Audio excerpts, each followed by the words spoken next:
వి gold trusted gold buyers తాకట్టులో ఉన్న బంగారాన్ని విడిపించి ఈ రోజు ఉన్న మార్కెట్ ధరకే కొనబడును. మరిన్ని వివరాలకు సంప్రదించండి 77107720.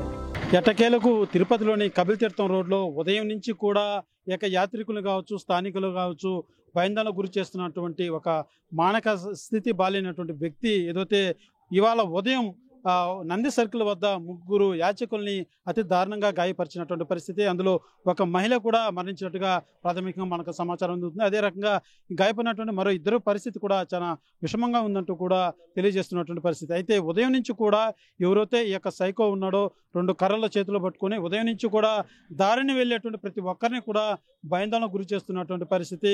అతన్ని పట్టుకునేందుకు పోలీసులు ఉదయం నుంచి కూడా శ్రమించినటువంటి పరిస్థితి. ఎటకేలకు మనం చూసాం, జస్ట్ ఇప్పుడే అతను వలేసి పట్టుకున్నటువంటి పరిస్థితి. అయితే పూర్తిగా అతను మాట్లాడే మాటలు మాత్రం చాలా తెలివిగా మాట్లాడుతున్నాడు, కానీ బిహేవ్ చేసేది మాత్రం ఒక సైకోలాగా బిహేవ్ చేస్తున్నాడు. అయితే కపిల్ తీర్థం రోడ్లో ప్రధానంగా మనం చూసుకున్నట్టయితే మన ఆర్టీవీ కూడా పూర్తిగా అతన్ని వెంబడించి మన వెనకనే వచ్చినటువంటి పరిశీలించినటువంటి పరిస్థితి.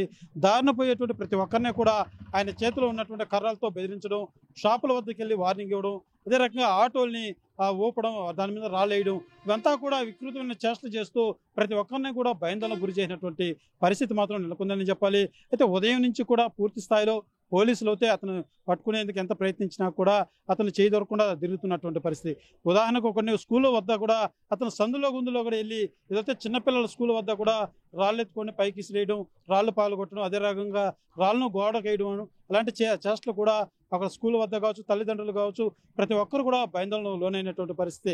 అయితే ఎటకేలకు పోలీసులు వలవేసి పట్టుకోవడంతో నగరవాసులంతా కూడా ఊపిరి పీల్చుకున్నారని చెప్పాలి. అయితే ఇతని చేతులు ఇప్పటికే ఒకరు మరణించినటువంటి పరిస్థితి నెలకొందని చెప్పాలి. అయితే యాచకుల పట్ల ఈ రకంగా దాడులు వీళ్ళంతా కూడా ఈ ఇటీవల కాలంలో యాచకుల సంఖ్యను గణనీయంగా తిరుపతిలో పెరిగిందని చెప్పాలి. వీళ్ళలో మతి స్థిమితం లేకుండానో, డబ్బులకో లేక ఇతర కారణాలతో దాడి చేసుకున్నటువంటి పరిస్థితి కూడా తిరుపతిలో చాలా ఎక్కువ కనబడుతుందనే చెప్పాలి. కెమెరా పర్సన్ కోటితో సురేష్, RTV, తిరుపతి.